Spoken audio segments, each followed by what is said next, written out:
What my amendment does, along with the gentlelady from the 3rd and the gentleman from the 4th, is ask for an economic impact statement.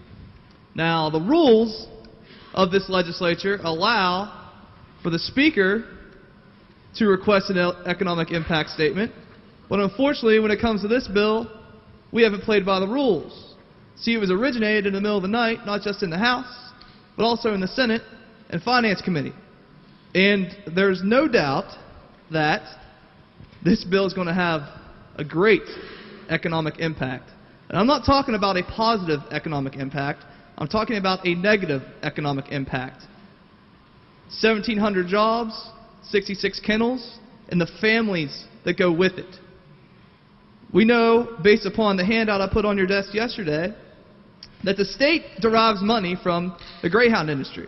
And we also know that if we pass this legislation, Greyhound industry is gone. So how much money do we actually get back? If you guys paid attention to what I put on your desk yesterday, it's a summary of the 2016 annual report from the West Virginia Racing Commission. And in there it shows a total handle of money that is derived from both the Greyhounds and the Thoroughbreds.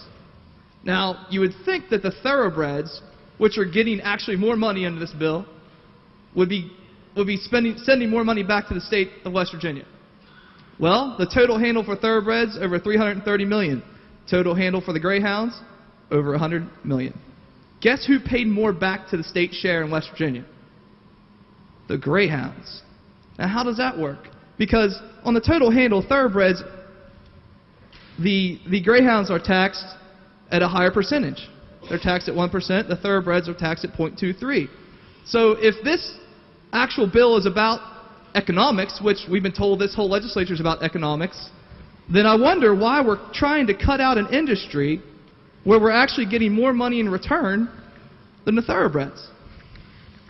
Why are we not looking at the economic impact as Rule 95 puts out?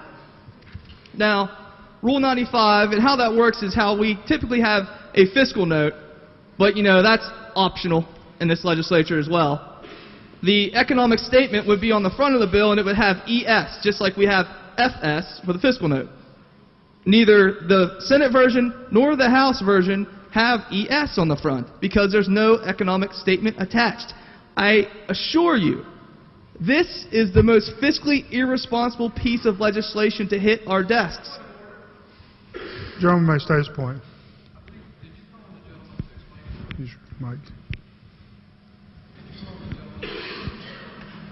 Called on to explain his amendment? Yes.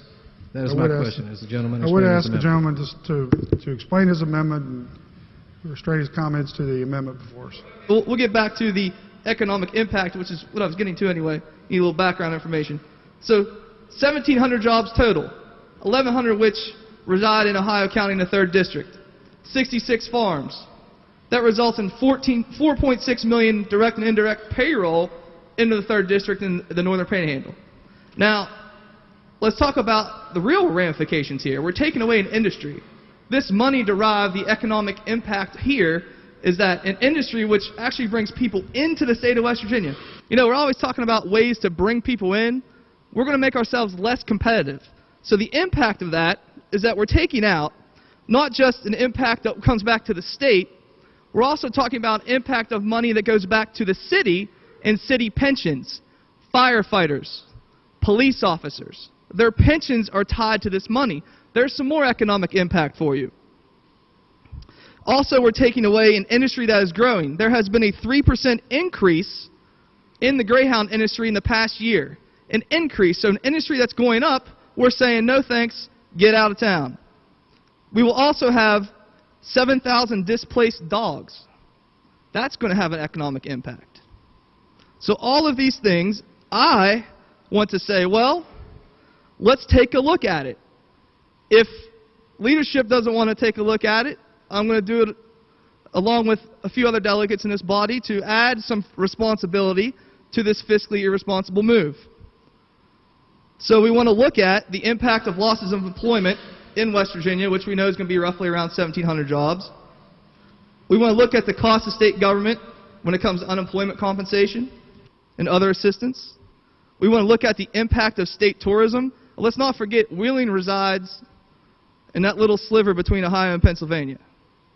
And individuals, specifically a lot from Pennsylvania, now many were in the gallery earlier, but we moved this bill to the foot for whatever reason, to maybe hide some facts, to let everybody leave after they got up and were here at 9 a.m. after driving 3 hours from the Northern Panhandle to be here. So we owe them a duty to actually look at what's going to happen. We owe a duty to taxpayers to show that what we do with their money is on sound financial grounds, which, again, is not part of the bill. We also need to look at the loss of revenue by other casinos, not just those in Wheeling. There's also dogs that run in the southern part of the state. We also need to look at the impact of the state budget as it relates to dogs, which I'm sure we're going to hear a few things about that. We need to look at, as I mentioned earlier, the pension contributions when it comes to our firefighters and police officers. I mean, we're taking away pension money for politics. Not sound policy, for politics. So we would like this study to be done and have it submitted.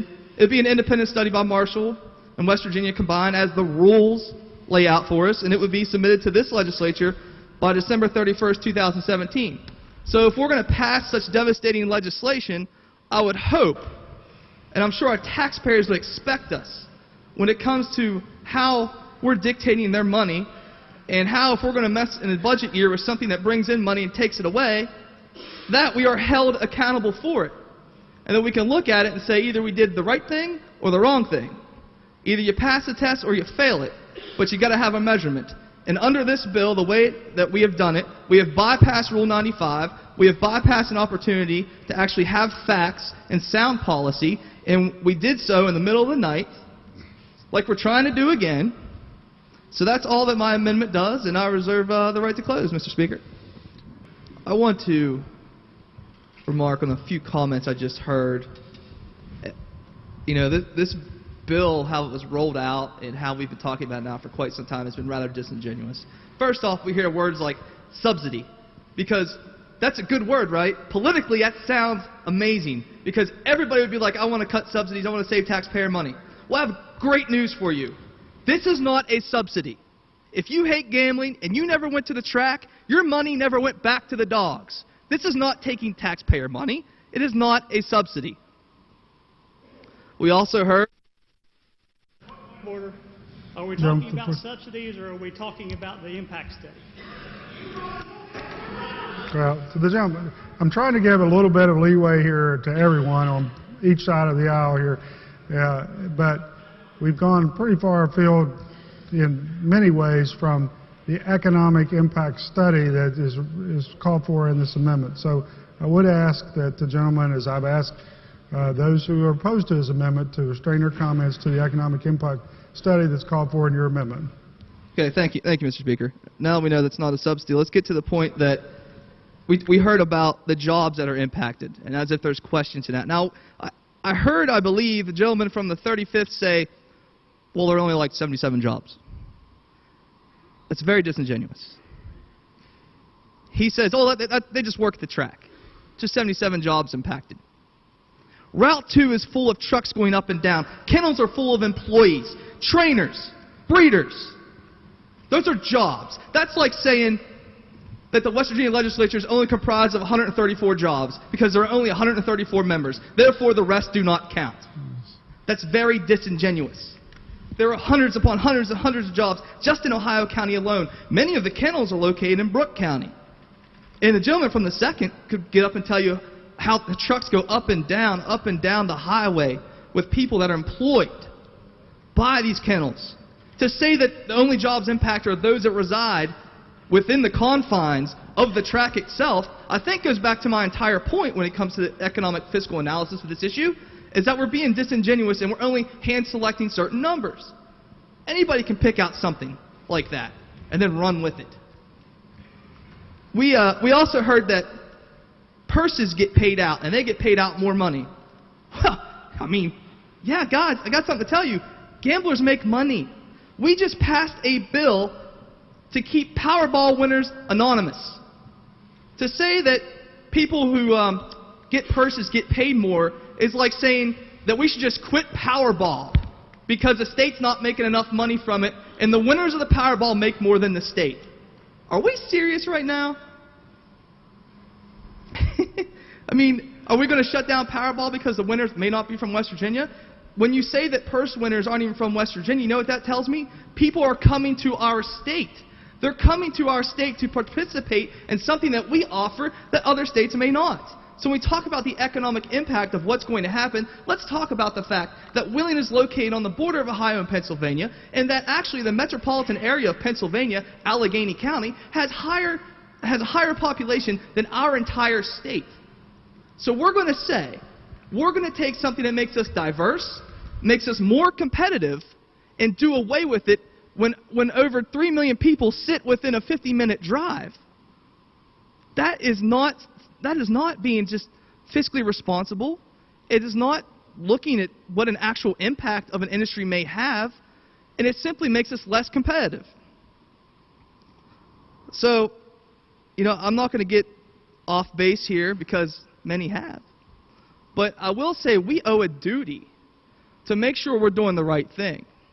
And I think it's clear, based upon the numbers, based upon just sound logical reasoning, that we have to do the right thing here, and that we have to look, if we're going to cut 17, could you imagine if we weren't dealing with the Greyhound Breeding Development Fund, if we were dealing with the Coal Miners Fund and jobs that were tied to that, if we'd even be having this conversation right now?